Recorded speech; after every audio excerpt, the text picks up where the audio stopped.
Good morning, students.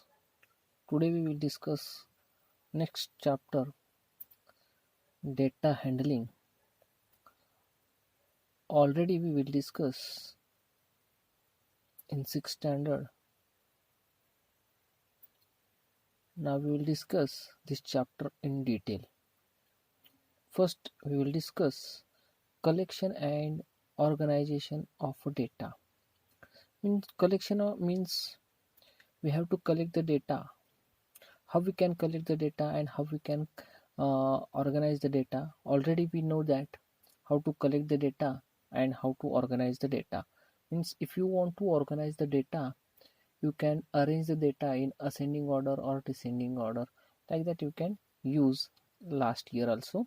Now we'll discuss first of all we discuss about the definition. Before that we just discuss some introductory part. In previous classes we have deal with the various type of data.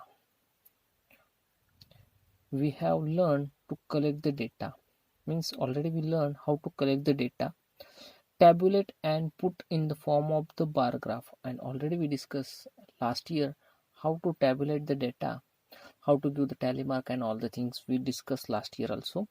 Now collection and recording and presentation of data with the help of with data help us to organize and experience to draw a inference from the data. Means we collect the data, rearrange the data, presentation of the data, and we can conclude our result according to the data. We already discussed that data, but today we will discuss in detail. First of all, we will discuss the definition of data. What is meant by the data? The information collected from the individual is called as a data.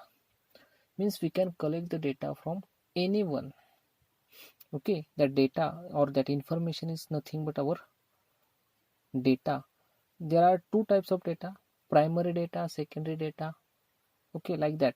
But primary data means we have to go toward the individual personally and ask about their information. Then that data is called as a primary data. And secondary data means we are collecting data from the unknown person or any other person. Then that data is called as a secondary data, but we are not discuss in detail about that data. Just we will discuss the definition of data. What is meant by the data? The information collected from the individual is called as a data.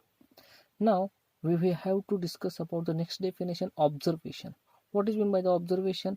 Each numerical fact in a raw data is called observation. Means if we collect the data from individual, if they can given information in numerical value, that numerical value is nothing but your observation. I hope you understand that. Means if you ask any information to the person, and if that person given that information in numeric, that numerical data is nothing but your observation. I hope you understand this part. Now we will be moving toward the next part. Next definition, the range. First we will discuss what is meant by the range. The distance between highest and lowest observation. Means if we collect the data, we know that how to collect the data. If we collect the numerical data, then we know that which one is the highest observation and which one is the lowest observation. And if we find the difference between these two, then this is called as a range of the data. Give us the idea of a spread to the observation. This can be found by spreading the lowest observation from the highest observation. Okay, we will get the idea how to data can be distributed. But what is the definition of range? Range means highest observation minus lowest observation. Means we have to subtract the lowest observation from the highest observation, then we can get the range of the given data. For that purpose we will discuss one example. Means you will get the idea how to calculate the range of a given data.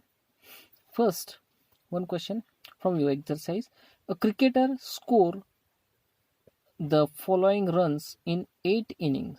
means one cricketer played 8 innings and his score is given below: 58, 76, 40, 35, 46, 45, 42, 100.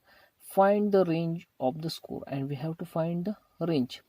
First of all, we if you want to find the range of the data, you know the formula of range, and everyone know that range is equal to highest observation minus lowest observation. Now, first of all, we have to find out the highest observation from the given data and lowest observation. Before that, if you want to know the highest observation or lowest observation, first we have to arrange the data in ascending order or descending order. Now I'm going to arrange the data according to ascending order, means smallest to biggest number. Observe this is for the 35. I'm right here 35. The next number 40, then 42, then 45, then 46, then 58, 76 and 100.